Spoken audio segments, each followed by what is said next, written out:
Uh, we shall continue from where we stopped in the last class. And first, I would like somebody to remind me of where had we stopped in the last class on that. I think it was a holiday. When we had that makeup, what were we doing? What were we discussing? Scenario analysis. Also, did we start on the last sittings question on scenario analysis? Yes. So how many cases had we done? Just the base case. Just the best case, yeah? Yeah. I think we shall continue with that and look at the other two cases. You know, apart from the best case, we had the optimistic case, and then we also had the pessimistic case, yeah? So that let's proceed to then look at the second case, possibly the optimistic case. So allow me to, in a minute, find that Excel for the last class.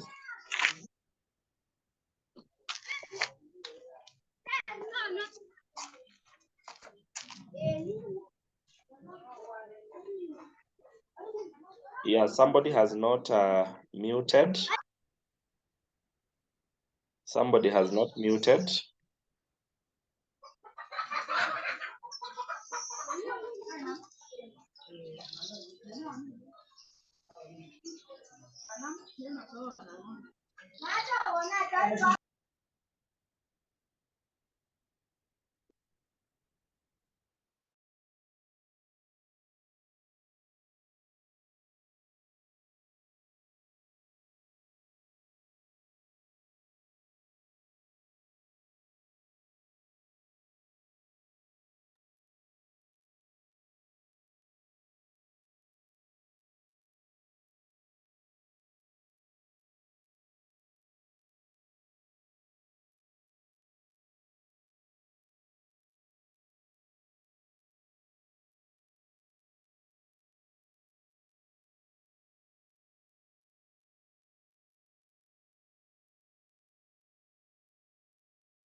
Yeah, so could somebody confirm that this is where we had stopped in the last class? What we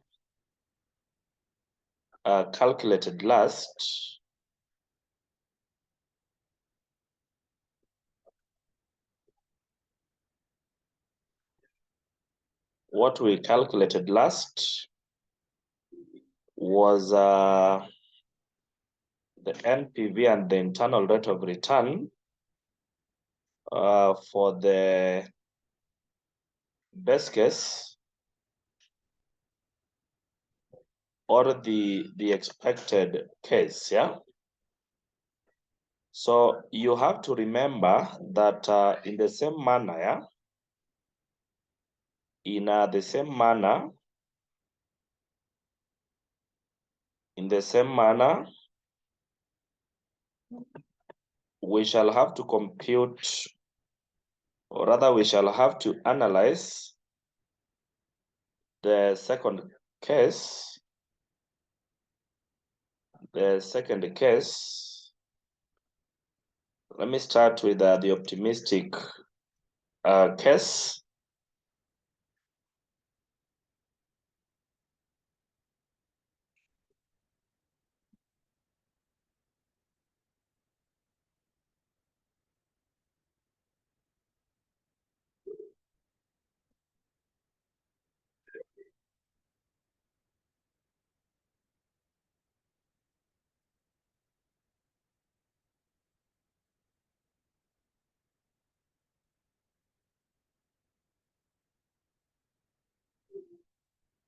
Now, so we need to have almost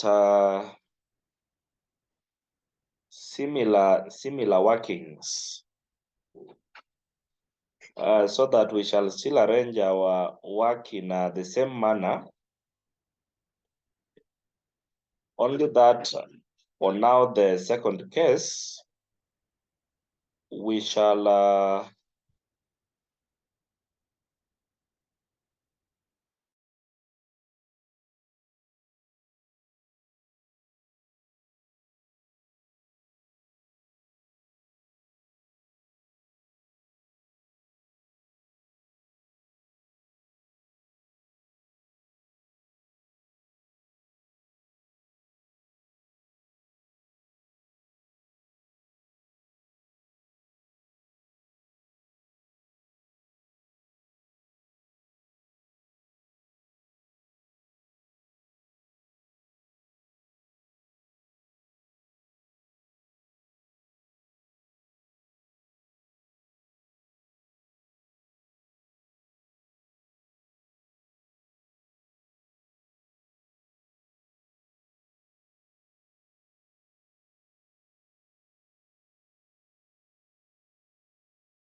So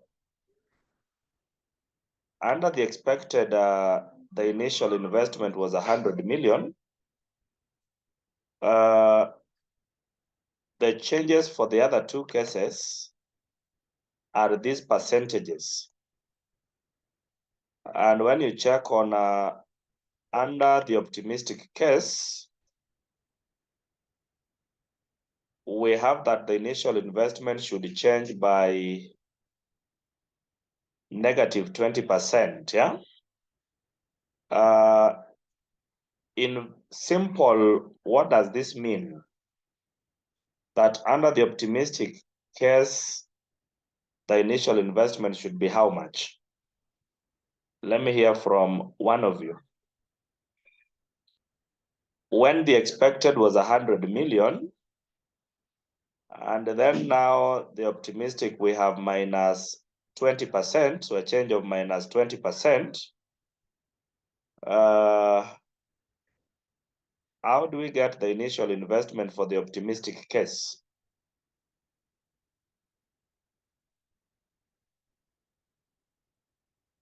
Yes, somebody?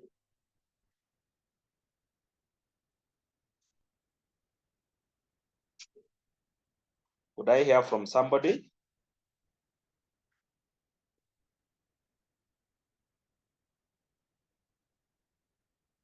Minus 20% means that you decrease, yeah? You decrease the expected initial outlay by 20%. That's what minus 20% means. So the expected, we had 100 million, decreasing by minus 20% means we multiply. That is now for the optimistic case, we multiply 100 million by 80%. So if I come back to my optimistic case workings, I'll say that equal to, I will come back up here and pick the 100 million. And then I'll say multiplied by, we are minusing 20%. So multiplied by 80%. Multiplied by 80%.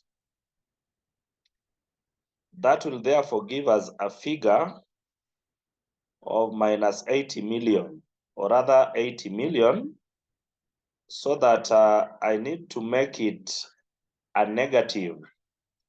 So before the first cell, before my cell C10, I'll just put minus, so that comes to negative 80 million. Gadungu, can you now confirm that you can hear me?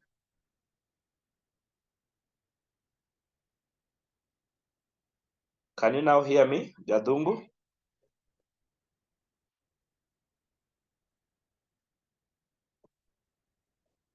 All right. So that is therefore how we compute the initial outlay under the optimistic case. So I simply decrease by that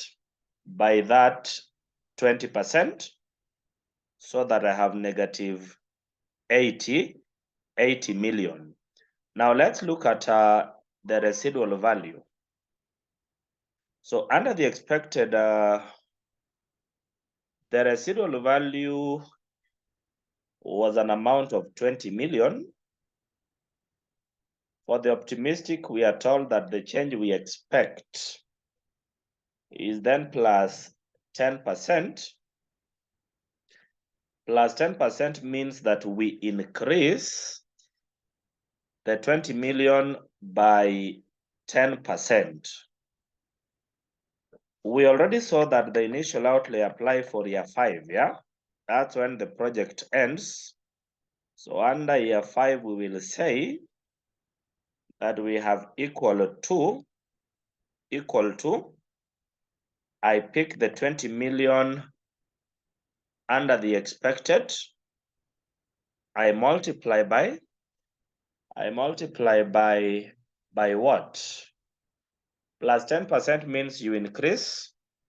So I multiply by 110%. Being a cash flow that we shall receive, that one we let to remain a positive. So that will be positive 22 million. All right. The next one is working capital.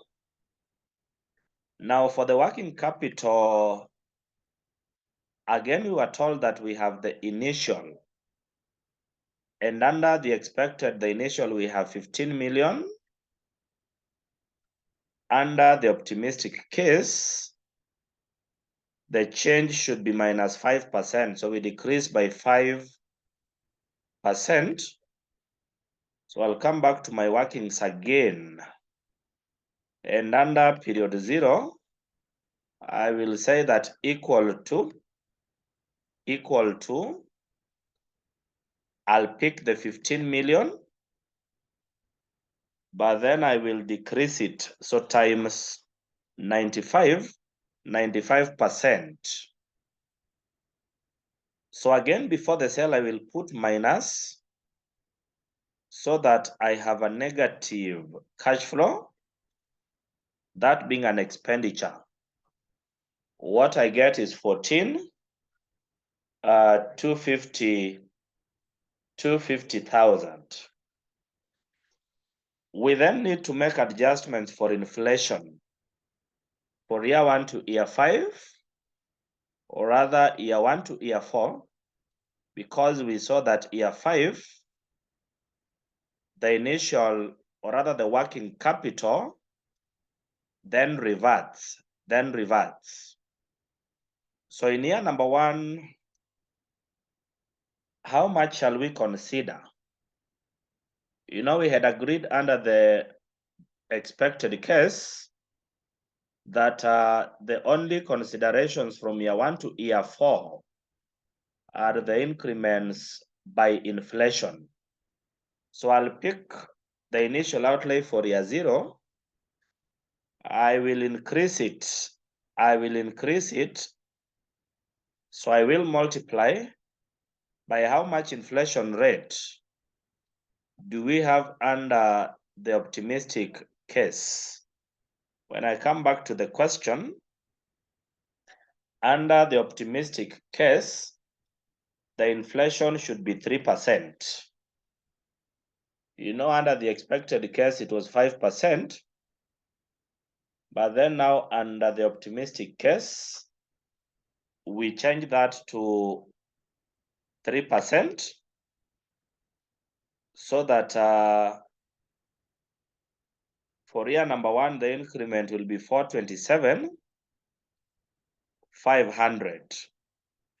When I come to period number 2, I said that I add the initial outlay plus the increment for period 1. And then I multiply this by, again, the inflation rate of 3%. For year 2, I get that. The same thing for year 3. I'll pick the initial inflation plus for year 1 and 2 increments. I multiply that by, again, 3%. And then lastly, year 4, I will pick the initial outlay plus for year 1 to 3,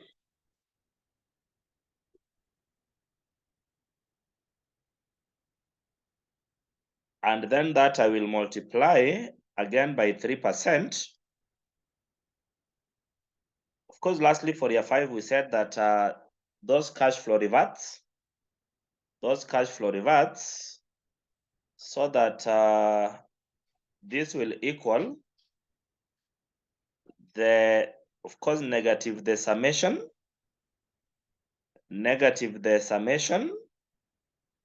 of all that, That means in year 5, reverting means that comes back to a positive, and so that we have positive 16 million 38 500.54. All right. We then proceed to the revenue, and back to the question again. Yeah, the revenue for the expected case was 140 million. Under the optimistic, we should have a change of plus 10%. That means for period 1, yeah, revenue shall equal, I pick the 140, I multiply by 110%. Period 1, I will have 154 million shillings. Of course, it was clear that the revenue changes from period 2 to 5 just by the inflation increment. So when I come to period 2, I'll pick revenue for period 1. Then I'll multiply by 1, or for the optimistic case, the rate of inflation is 3%, so times 103%. That will mean period 2, we have 158, now 620. I'm trying to move very quickly because I'm assuming you can remember what we did under the expected case. So we are doing more or less the same thing. Yeah? Only that I am now making changes for the optimistic case. The first expenditure, we had the direct costs, which I'll say equal to, for period number 1, I pick that for the expected 60 million. I multiply by the direct cost should change by negative 20% under the optimistic case. So that means I multiply by 80%. I multiply by 80%. But then again, I want that as a negative. So before the cell, I'll put minus. That will give us minus 48 million. When I come to period number 2, I'll pick for period 1. I will increase it by inflation of 3%. So times 103% period 2. What we get is 49,440. And then I apply the same formula to the last year.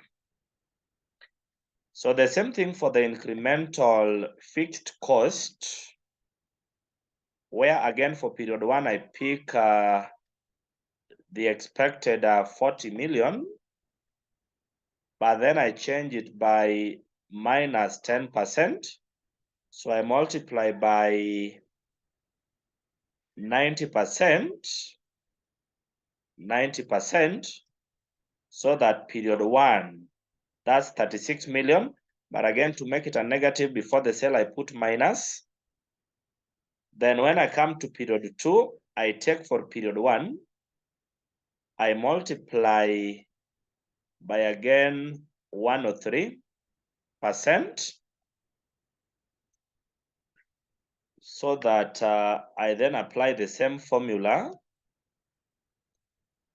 to the last year. The other two cash flows are the tax on our disposal and the tax on profits we calculate differently. And so, yeah.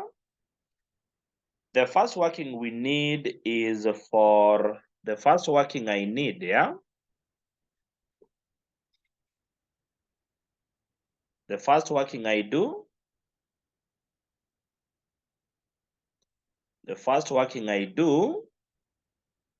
is for the wear and tear allowance, or what we had called the capital. The capital allowance. Now the working for the capital allowance, remember, was this working? The working for the capital allowance was I'm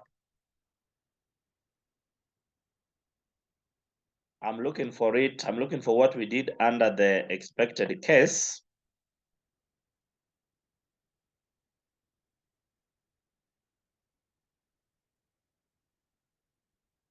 So the working for capital allowance was this, yeah?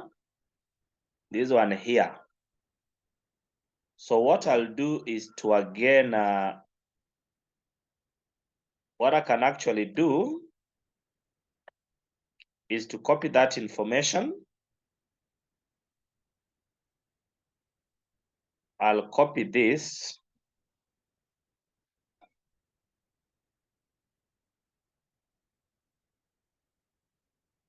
And copy plus the figures.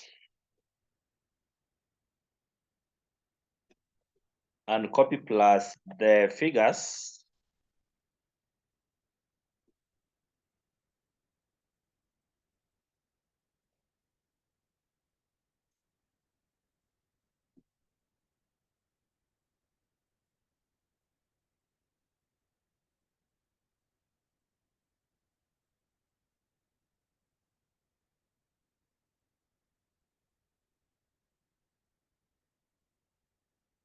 Remember, they should start from period 1 to period number 5.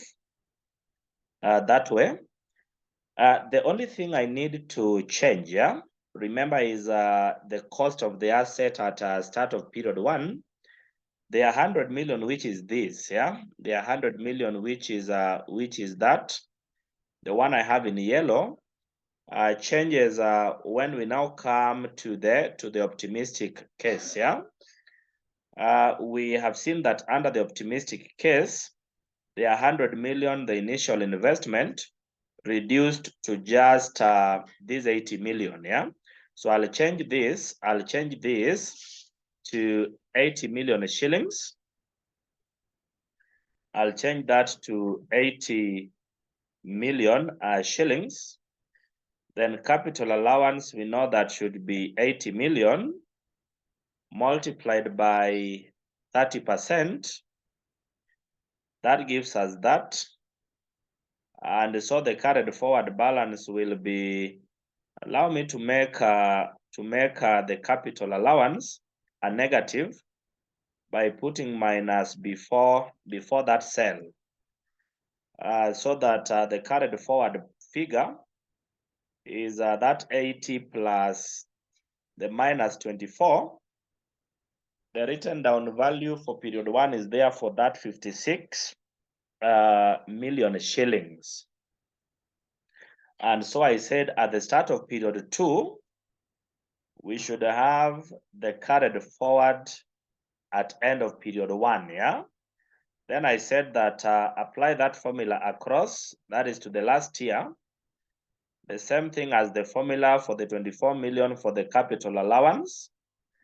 And then the same thing as the balance carried forward, the 56 million. So you can now see that at end of period 5, the value of the asset now become, yeah, the value of the asset now become 13,455, 600 million shillings. Now, the next cash flow that we wanted to compute is, again, as a working, the next cash flow that we wanted to compute is the tax on disposal, the tax on disposal, yeah. For us to be able to compute this, remember we had agreed, yeah. For us to be able to compute that, remember we had agreed that the two values which we compare, one is the disposal proceed,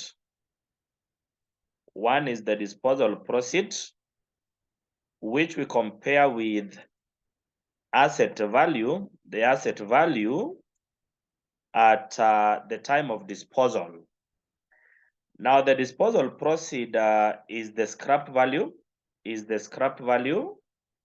which under the optimistic case, we already adjusted to this figure, yeah, this 22 million, the same as the residual value. So we adjusted that to 22 million. So compare that with the asset value at the time of disposal. And the asset value at the time of disposal is this, which we have computed as 13, yeah?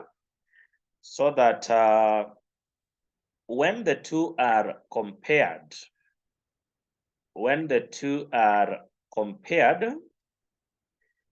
we end up, because the disposal proceed is more, we end up with a disposal profit. We end up with a disposal profit,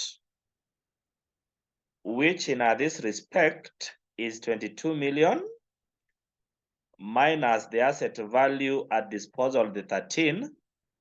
We get the 8.5 million shillings.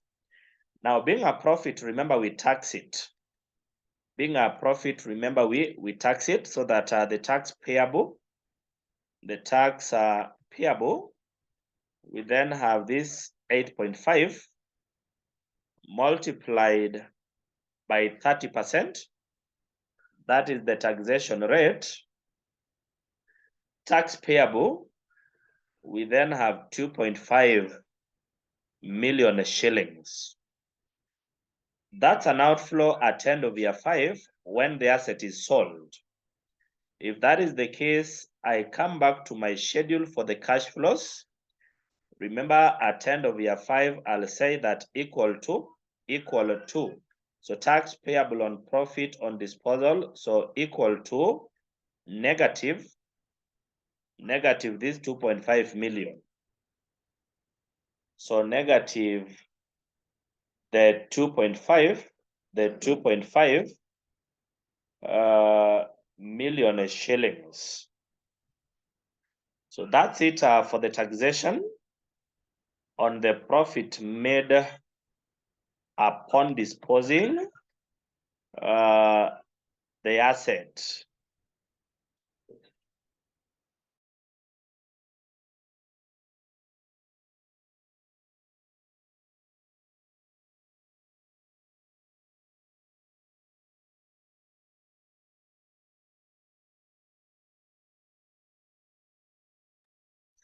The last working become the taxation, the tax on profits, the tax on trading profits for the period, the tax on trading profits for the period. So in this case, what we do is to calculate the normal trading profit,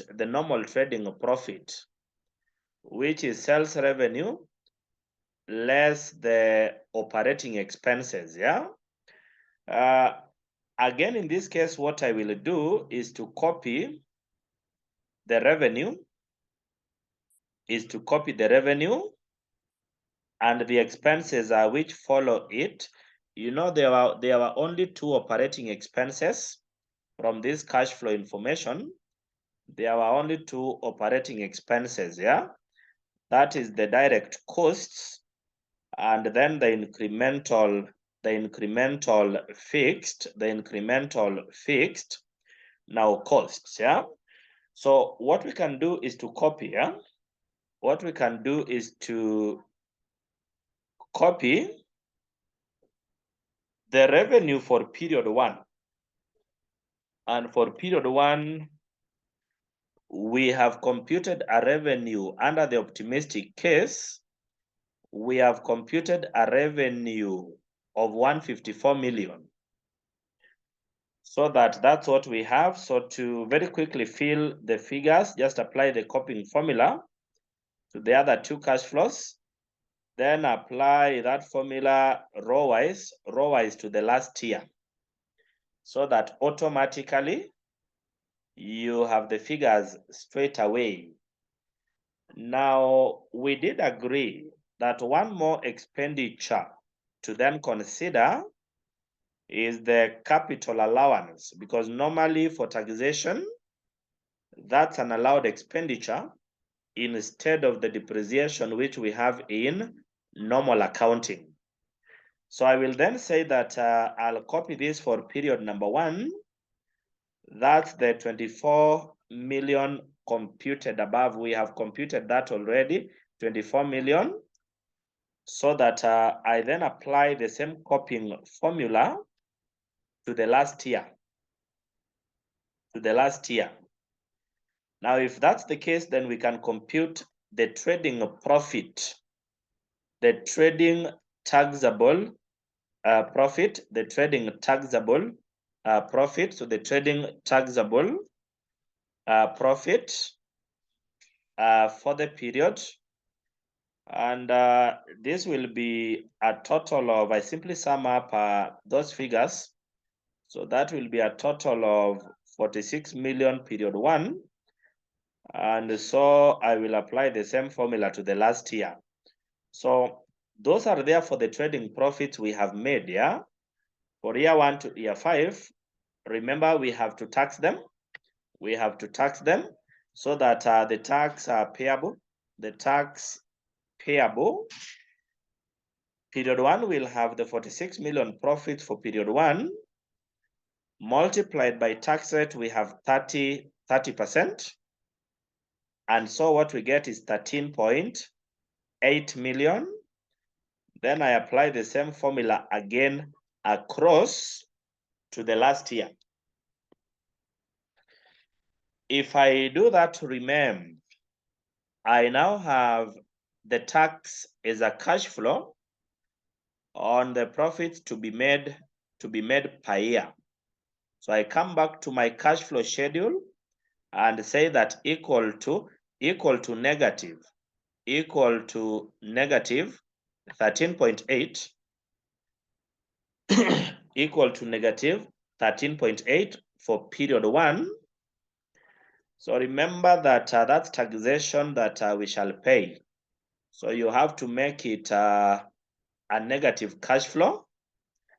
And then in the same manner, I will have for period number 2 to period number 5.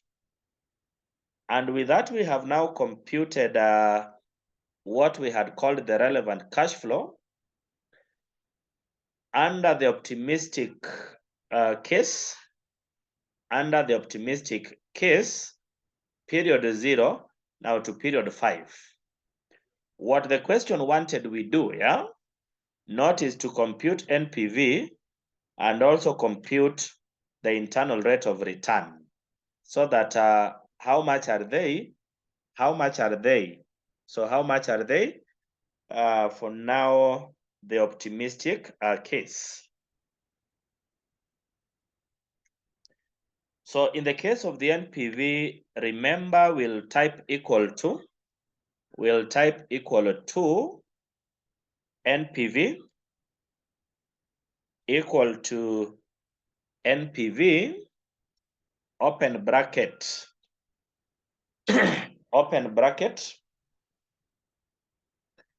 So you start with the rate which is the cost of capital. Now this was 15%. That was 15%, comma. I then pick value 1 to the last. Value 1, remember, is the cash flow for period 1. Leave out the initial outlay for period 0. So the cash flow for period 1, because I need all to the last period, then I just extend that to year 5. I close the bracket, I say that plus, now the initial outlay. And the NPV that we get for the optimistic case is the 109.7 million shillings. So that's what we get as NPV for now the optimistic case. Is there any question on that?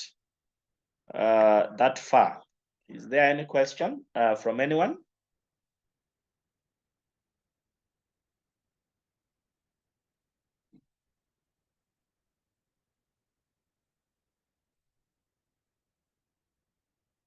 Is there any question from anyone?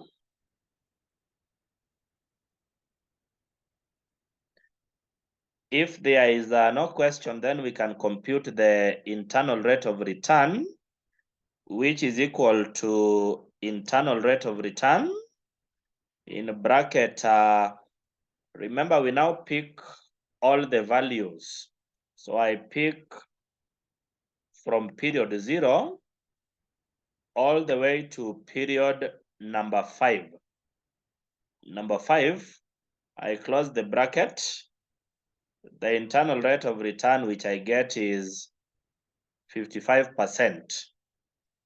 That's 55%. Yeah, so that's 55%. So that is how the second case, the optimistic case, should then look like. That is how the optimistic case should then look like. Yeah. So any question? Again, is there any question?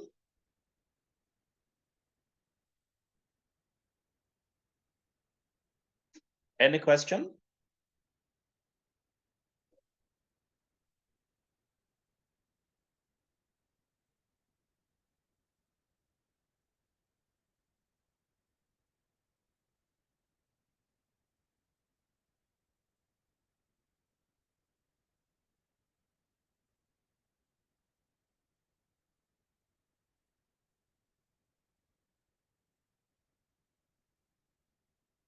Yeah, so if there is no question, then I want to give you a few minutes to work out in the same manner. Yeah? The last case, that's the pessimistic case. That's the pessimistic case. And so what I'll do is to give you around 10 minutes, possibly, work out the pessimistic case. Just open a new Excel, yeah, and work out just the pessimistic case and send me that to your WhatsApp group, yeah. Just attach it to your WhatsApp group in your name. Just save it in your name and attach in the WhatsApp group, yeah. So 10 minutes, please carry out that exercise. So go ahead to do that, yeah. All right. So 10 minutes, be quick.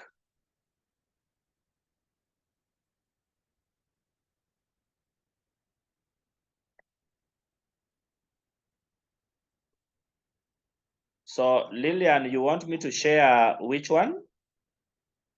Do you mean the working for the optimistic case? Is that what you mean? All right. So I'm just sharing that to your WhatsApp group right away, yeah? I'm sharing that to your WhatsApp group right away. So work out the last case, work out the pessimistic case before we can proceed.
Yeah, so for those just joining us, there is an exercise that the rest are carrying out. So give them a few minutes to finish. Otherwise, when you check your WhatsApp group, I have already sent, yeah? I have already sent the Excel for the question we are currently attempting, yeah? The paper is set in Excel, and so it is pure Excel, yeah? So when you check your WhatsApp group, I have already sent that particular Excel, yeah?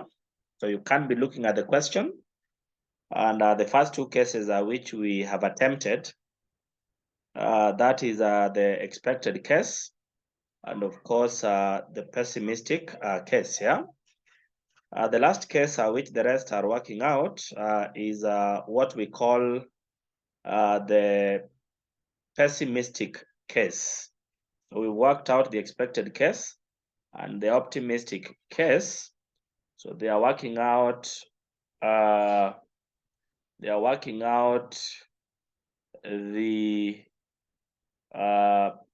pessimistic case. Yeah, so Tego, that is right.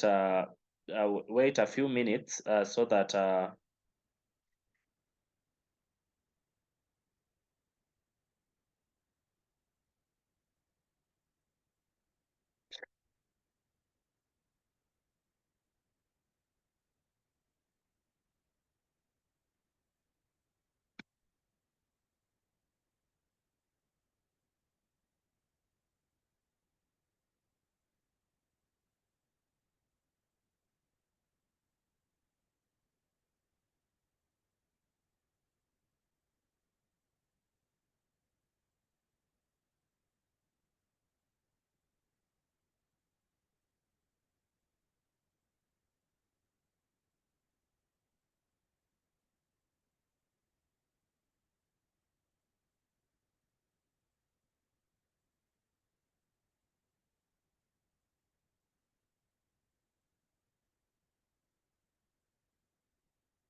yeah, so for the rest, remember you are attempting that in an Excel, yeah, whereby save that Excel in your name, then just share it through the WhatsApp group. I want all of you to have that done so that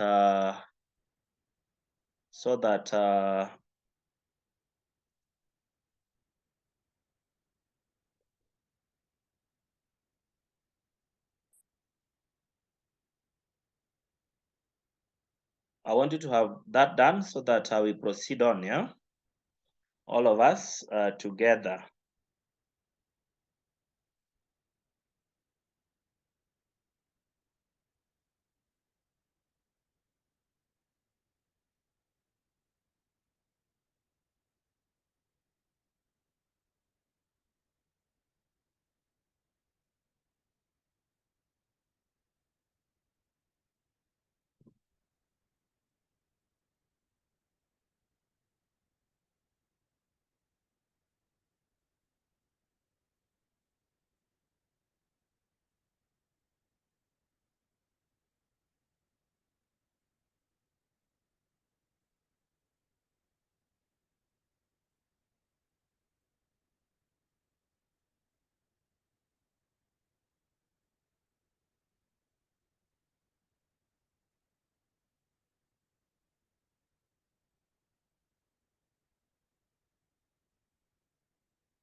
So in the total cost equation, A plus BX, the value of A is defined as the total fixed cost, and then B is defined as the variable cost per unit.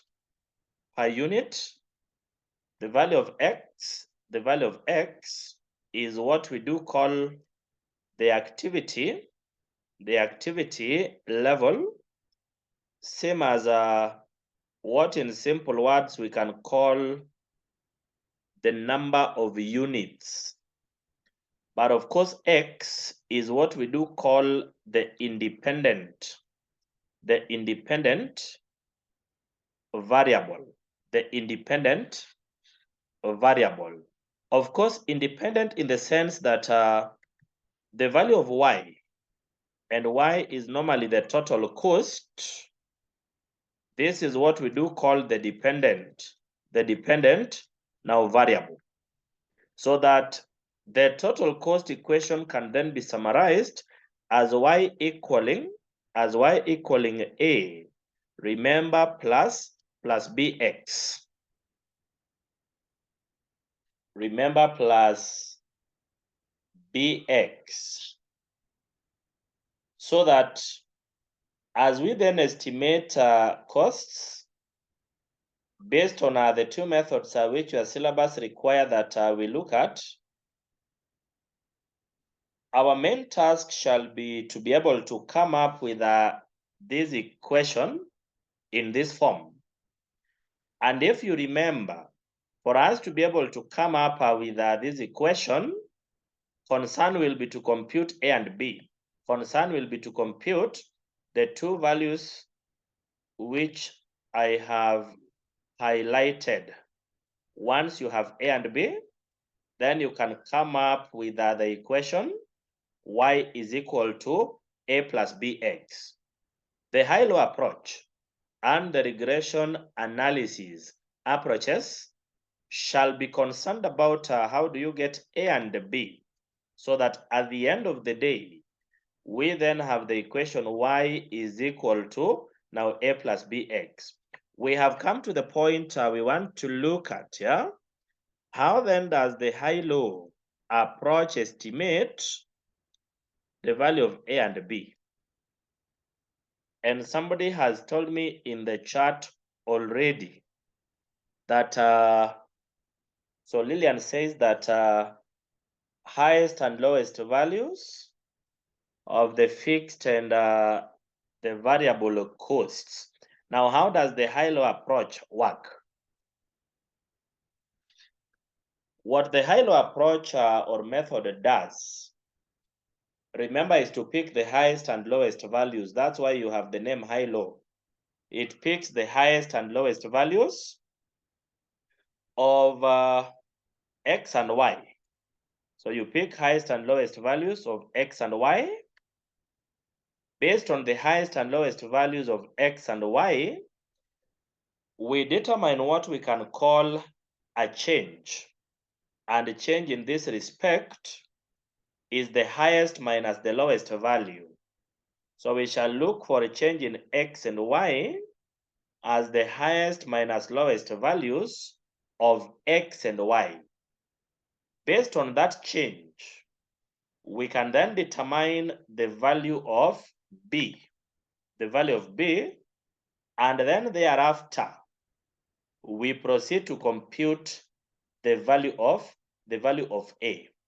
Now, I want us to illustrate this because your exams is concerned about, are you able to do this in Excel? So check your WhatsApp group. I'm sending an Excel shortly, which we shall use to illustrate this. So check your WhatsApp group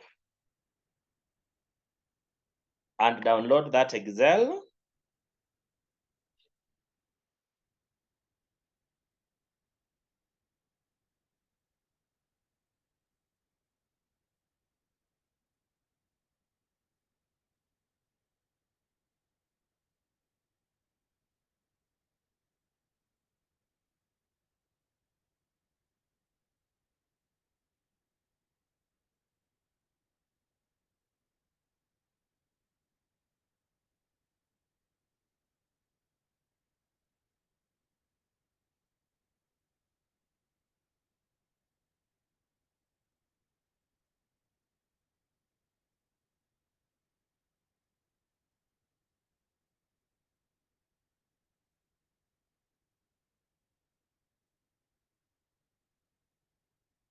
So check your WhatsApp group right away.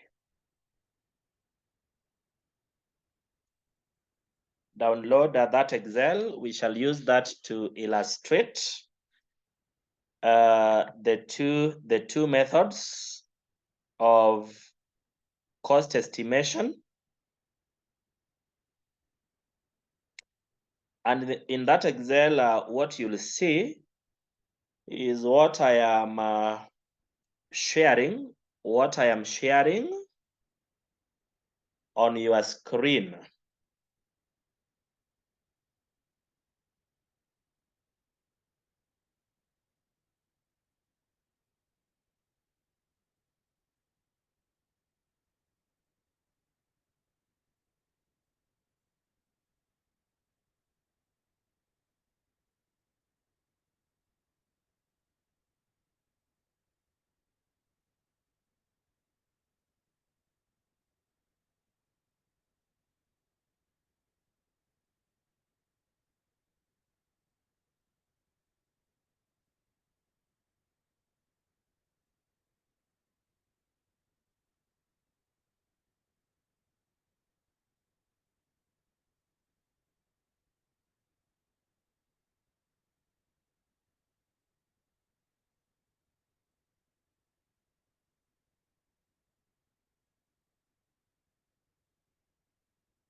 Yeah, so the illustration reads that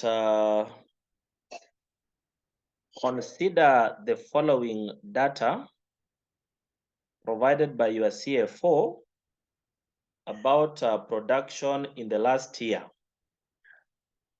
And in this data, we have the month all the way from January to December.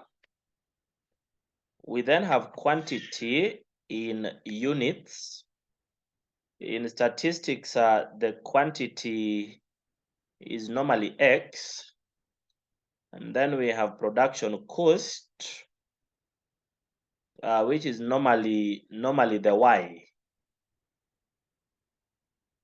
Gadungu, you are saying that you can't access which data? Just unmute so that you talk to me so that we are faster. Which data you are saying you cannot access?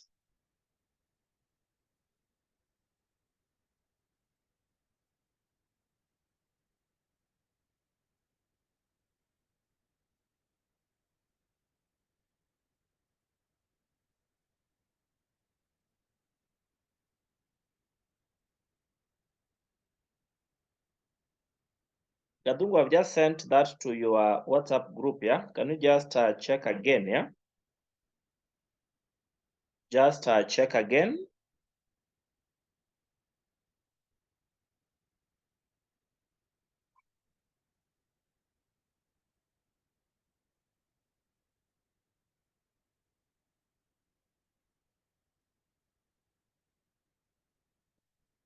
Oh, sorry, Gadungu, I sent that to the wrong WhatsApp group. Just a minute. Let me just send it to your group. Yeah, sorry for that. Yeah, so I've just sent it to your other WhatsApp group. Yeah, I've just sent that to your other WhatsApp group. Get it from there. Yeah.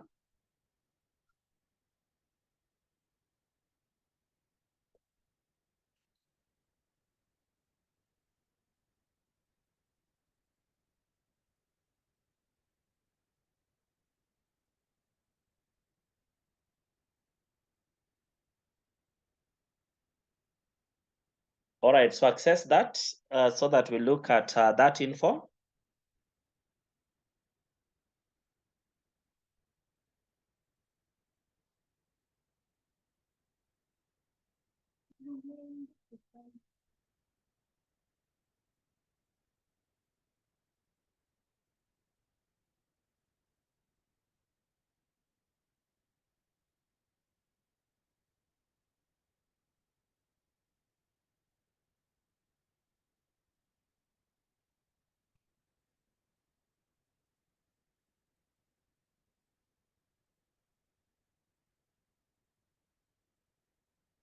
Yeah, so the information again reads that consider the following data provided by your CFO about production in the last year. So we have month, we have quantity, and then we have production cost. Yeah. Now the first illustration will have the required as what? Yeah.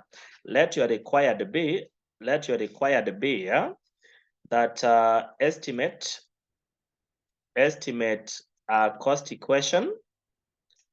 Cost equation using the high-low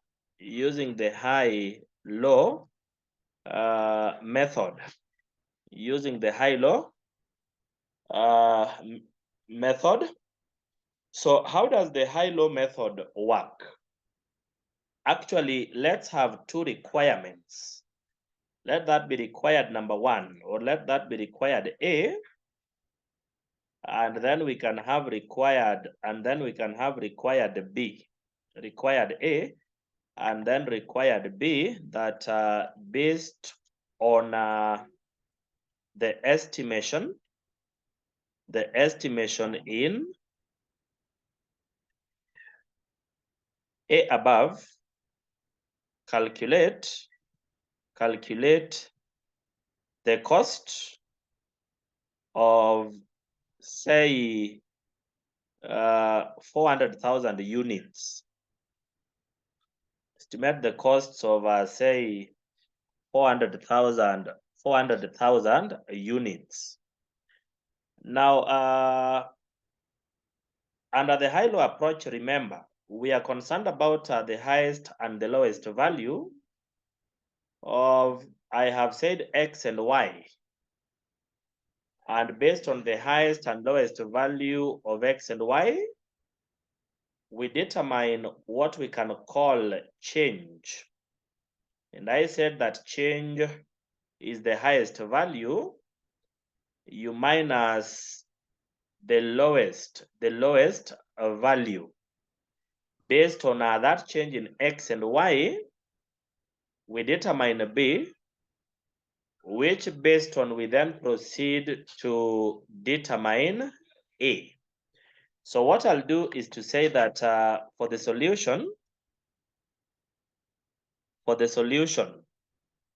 I'll say that we have X and Y. We have a column for X, and then we have a column for Y.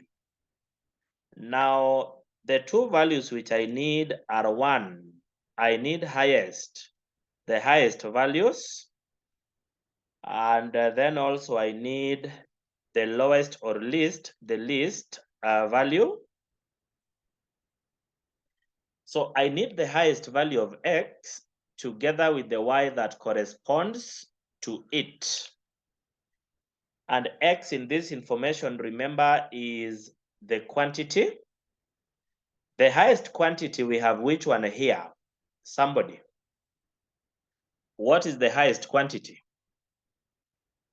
The highest quantity I want to believe is this last one, the 350. The highest quantity is that last one, the 350. And so I'll say equal to that 350 under X. You need the Y that corresponds to it. The production cost that corresponds to it, we have this 36,000. So I say enter. Similarly, we need the least value of X together with the Y that again corresponds to it. The least X, what have we? We have 90. The least X, we have this 90. The Y that corresponds to it, we have 11,000. I have said that based on the highest and the lowest values, what we need is change. And by change, I mean the highest value. Less the lowest, highest minus lowest, now value. So that I can underline this. I can underline that so that change shall be for X 350 minus the 90, that's 260. And then for Y, we compute in the same manner. So change in X is 260. The change in Y, we have 25,000.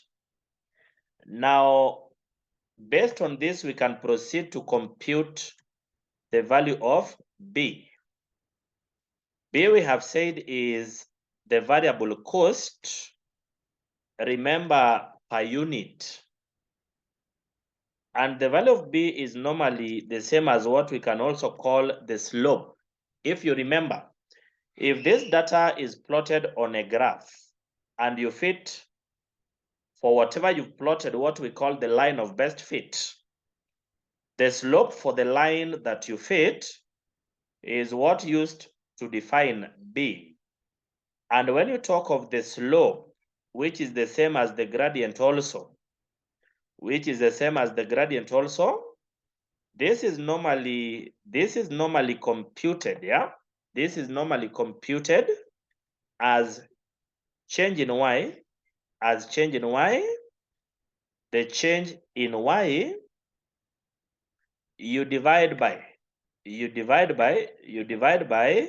the change. You divide by the change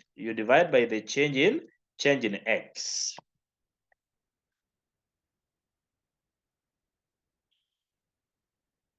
And this will mean that what we get as the value of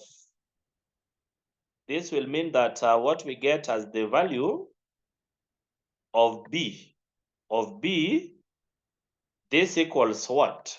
So you'll just have an equal sign and take the change in Y. Change in Y is this 25,000. So you'll take change in Y, you divide by change in X, the 260. The value of B is that figure. That's what we get. So what we get is 96.15. And that's how we compute B. So that, is there any question on that? That should be very straightforward. Any question on that from anyone?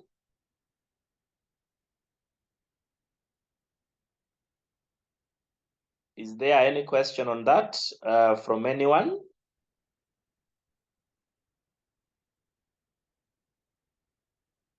There is no question, yeah? If there is no question, then we can estimate A. We can compute the value of A. Now, I'll say that calculating A, in computing A, remember we use calculating A using the value of B B is what we have computed above, this 96 point something. Calculating A using a B and what? Either the highest. B and either the highest or the lowest values of X and Y. So alternatively, you can use the lowest values of X and Y. So in this case, I'll say that A, which is the total fixed cost, this equals how much? Let's agree that this shall equal what? The equation which we apply is y is equal to now A plus what? A plus bx. What I want to compute is the value of A, and making A the subject of this equation or the subject of this formula shall mean that A equals what? Shall mean that A equals y minus what? Bx. So this is what I'll come back here and use in computing the value of A. So that means I'll say equal to, I take y. Remember, I am using the highest values. So I'll take the highest y. The highest y, we have 36,000. I'll say that minus bx. Bx means b times x. So that it will be b, which is 96 times x for the highest values. X for the highest values is this 350. When you press enter, that's the value of A that we get. That's the value of A that we get. So alternatively, you can work with B plus the lowest values. In the very manner, you'll arrive at figures which are almost similar. So that, any question on how we get that?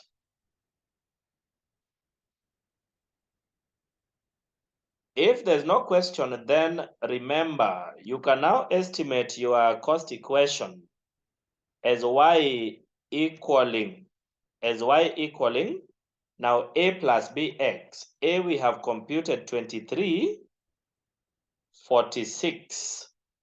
Remember 0.15, we say that plus, we know B is 96.15. Now x shall remain x, and that's the cost equation based on the high-low approach.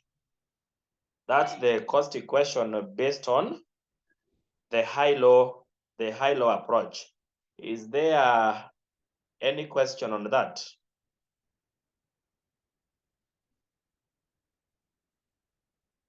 Yes, anyone? Is there any question on that?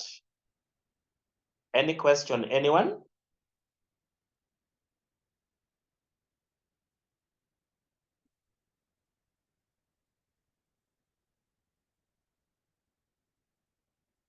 All right. If there's no question on that, then you know, this is part A of this required, yeah? This is part A, and so I can proceed to required part B. And part B wanted that we do what? Part B said, in part B of our required, we said that based on the estimation in A above, we calculate the cost of 4,000 units. And that's very simple to compute. We are looking for the cost of 400,000 units. Now, how do we get it? You know, it is as simple as putting in this equation which we have formed, yeah? It is as simple as making this x 400,000. Of course, because we have worked with the figures in thousands, you'll not work with 400,000 that way. You'll work with the 400 units so that the figures are in thousands. So that will mean that the cost of 400,000 units equals what? You know, it is 2346.15, which is this. I say that plus 96.15, so plus this, plus that. But then because the 96.15 is per unit, you multiply by the 400,000 units. So you multiply by 400. The cost of producing 400,000 units is therefore this 40, 807.669. And that's it for that required. That's it for that required, yeah? So any question again, could there be again any question from anyone? Is there any question? So that is how the high-low approach works, yeah? That is how the high-low approach works, and that's it. And that's it. And that's it. Now, what are some of the advantages of this approach? What are some of the advantages? What are some of the disadvantages?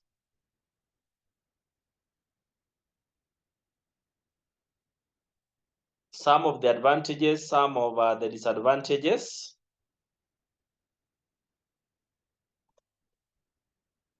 One advantage, somebody?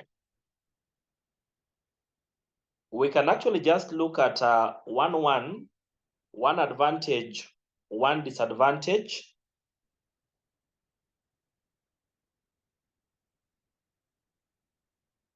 Yes, anyone?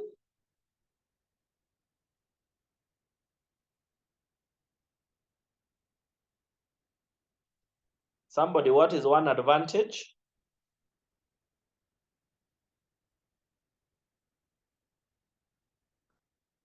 So, yes, so thank you very much, Gadungu and Tego. You say that Gadungu says it's user-friendly, Tego says it is easy to use. Yeah, so that is one answer, yeah? It's very easy to apply. It's very easy to apply. What is one disadvantage? What is one disadvantage?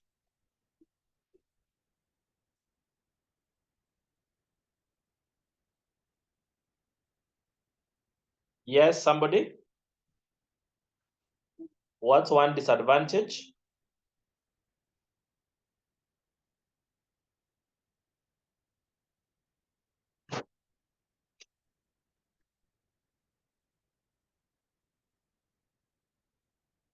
Now, in a very large set of data, like okay, somebody has talked in so Tego says it uses the highest and the lowest values, ignoring other details. Yes, precisely, Tego. It's an approach that is not very accurate. Yeah, it's not very accurate. It's not very accurate, and that is what Lillian also says. So it's not very accurate in terms of you leave out a lot of data when you select just the highest and the lowest values, yeah? So that makes it not as accurate, say as a method like the regression analysis that considers all data. So that's one of the serious disadvantages of the high-low approach. So it's a very simple method, really. And so I'll say that that is it. That is it. So unless somebody has a question, then I will proceed to regression analysis. Then I'll proceed to regression analysis, yeah? So somebody to remind us of how does the regression approach normally work?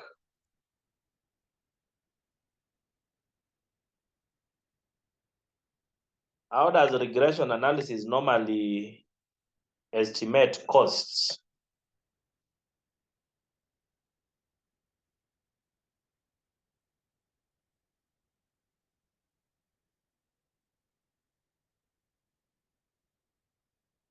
Yes, somebody?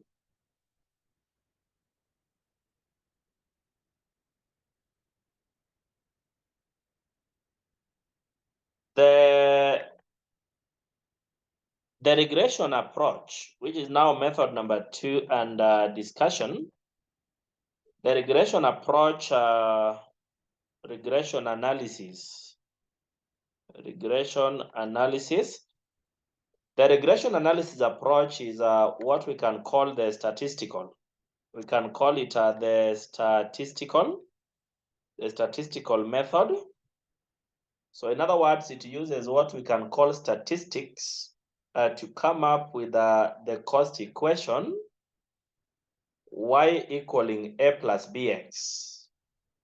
And the advantage of this approach is that every single data, you use it to estimate cost. Every single data. Like now in this info, we shall not leave out anything. Every single figure, every single data, we shall use it to estimate now cost. The question is, how does the regression analysis then estimate cost? How does it come up with the equation of y? Y is equal to a plus what? A plus bx. Of importance, remember, in coming up with the equation y is equal to a plus bx, we determine a, we determine value of a, and also determine value of b. So the question is, how does regression analysis compute a and b? That's all. In this respect, what I want us to do, is to refer to the December 2022 question paper, the December 2022 exam, and refer to question number 25. We refer to question number 25. So for those who are not in class earlier, very shortly, I'll share that question paper for December 2022. Check your WhatsApp group.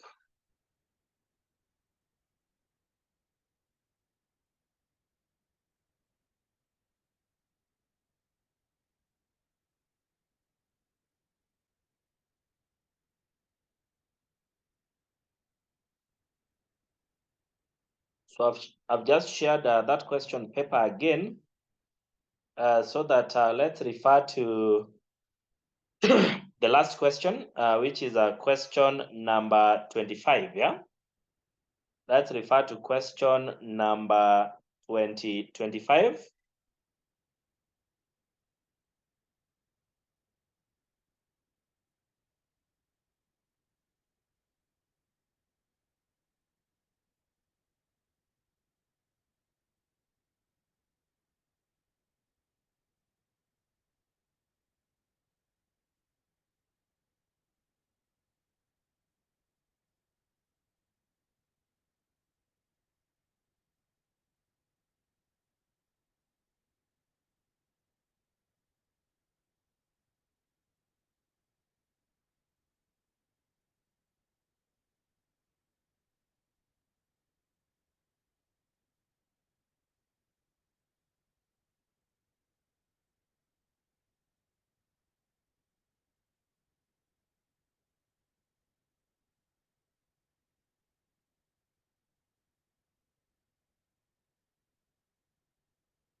Yeah, so the question reads that Farmgate Company Limited produces and sells shovels. The company provides the following data for quantities of shovels produced and the related production cost for the calendar year 2021. Now, I want you to realize that the Excel which I sent you guys, the one we've used under the high-low approach, yeah, that data under the high-low approach is the same data that you have in that question. So I got that data from that question. So it's the same one, the question of the data with month, the quantity, and then production cost. So we shall use the same information to now answer this question number 25, yeah? And what are we told in it? When you look at what the question wants in part A, is that determine the variable cost per unit and the total variable cost using regression analysis. And so I want us to answer that part A of that question. So that I'll come here and say that we have part A. This is now using regression analysis. So what we want is now, first of all, correct something in that question. It reads that determine the variable cost per unit and the total variable cost using regression analysis, yeah? It should be determine the variable cost per unit and the total fixed cost, not total variable costs. So under the total fixed cost using regression analysis. So it should be under the total fixed cost, not total variable costs. So under the total fixed cost. So part A, once we compute the variable cost per unit, and the total fixed cost. So the variable cost per unit and the total now fixed cost. Allow me to remind you that the variable cost per unit in our equation is the value of B. Variable cost in our equation, remember, is the value of what? The value of B. Now B is the same as what I had also called, yeah? I had also called the slope. Well, let me start with the gradient or the slope. It is the same as the gradient or the slope of the line of best fit. If you were to plot this data on a graph and then fit an estimation line. So the gradient of that line, the slope, is the value of B or the variable cost per unit. Now, allow me to say this. There are two ways in which we can compute these two variables. There are two ways in which we can compute A and B. And the first way is to compute them directly based on their functions in Excel. There is a function for the slope or the gradient in Excel that works directly. And so for a function, I have always said that you start with an equal sign in a cell. So in a cell, start with an equal sign. Start with an equal sign, and then you'll type what you want to compute. What we want to compute is the slope. So equal sign, then you type slope. So these are function. And I told you guys, or I mentioned earlier, that in Excel we have so many functions. Under financial management, we had looked at what we call the financial functions, where we had items like the net present values and the internal rates of return. So we had functions for them. Under management accounting, we shall be looking at regression functions. And one of the regression functions is this, which we call the slope. So that if you want to compute anything based on a function in Excel, like now we want to compute the slope based on the slope as a regression function, then start with an equal sign, type slope. You'll then have the open bracket. You'll then have the open bracket. Immediately you open the bracket below it, Excel tells you what to do. That in the bracket you pick the non-y's, you pick the values of y, then comma, then pick the non-x's, pick the values of x. So I'll start by picking the values of y, and the values of y include, you know, y is the production cost in this data. So I'll pick the first y is this 18.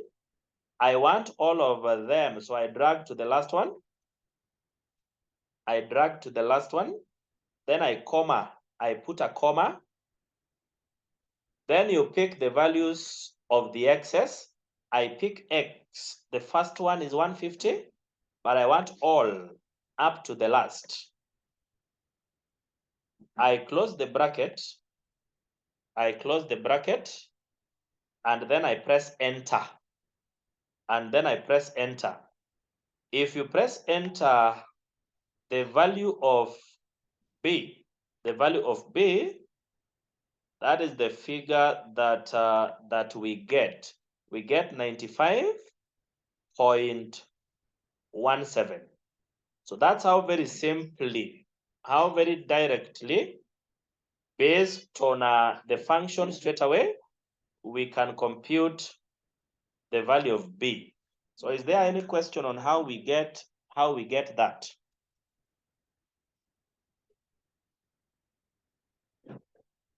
Somebody, is there any question on how we compute that figure? Any question?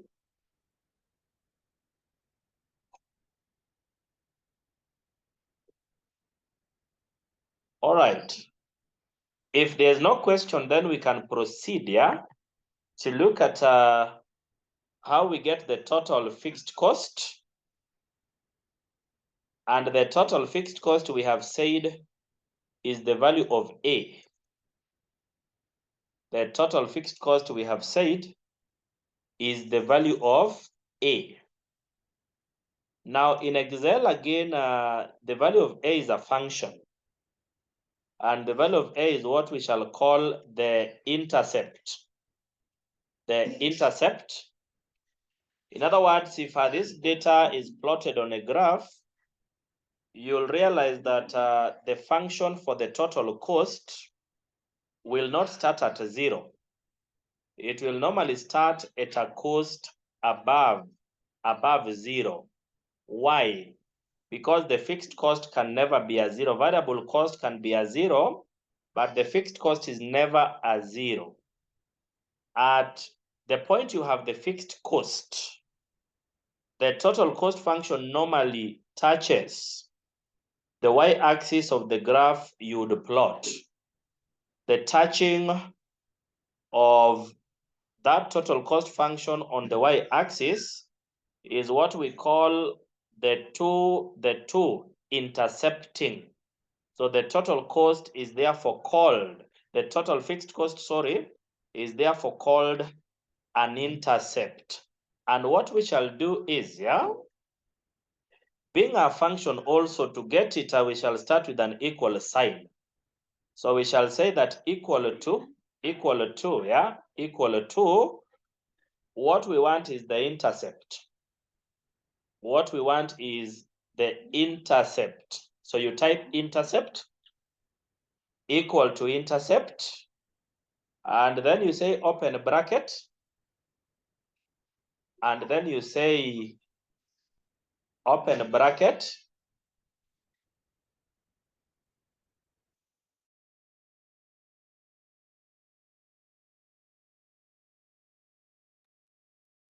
so and then you say open bracket. Immediately you have the open bracket again. Yeah, Excel tells you what to do. Excel tells you what to do.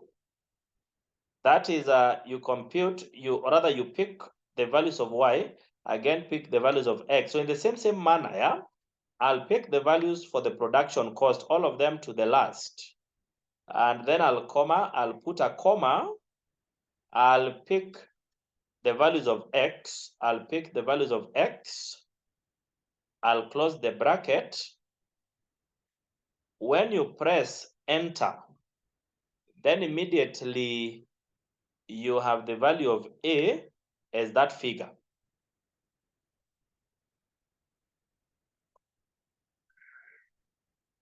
So that that's how we compute A and B. That's how we compute A and B using regression in Excel. So they are very straight formulae. But of course, like I've said, we have two ways of getting these two values. This is the first way, where for each work with its function straight away.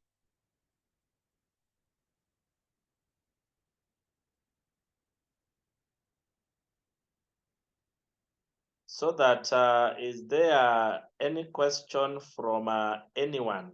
Any question?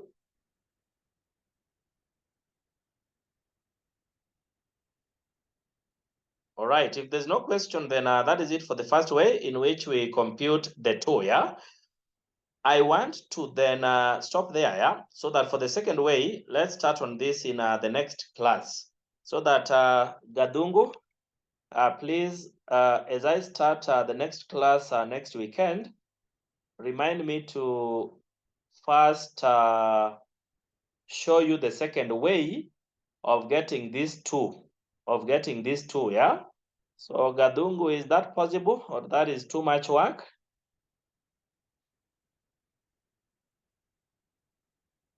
Gadungu, is that possible? Oh, thank you very much, Gadungu. So please remind me to start with the second way before I proceed to the rest of what that question require, yeah?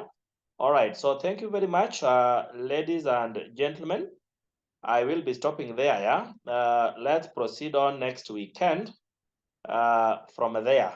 In the meantime, the paper is a very difficult one, yeah? Make sure that you are practicing. Make sure that you are practicing, yeah? So in case of queries, talk to me in WhatsApp. Talk to me in your WhatsApp groups, yeah? Otherwise, asanteni sana and enjoy the rest of your weekend. Nice week. See you guys next weekend. Asanteni.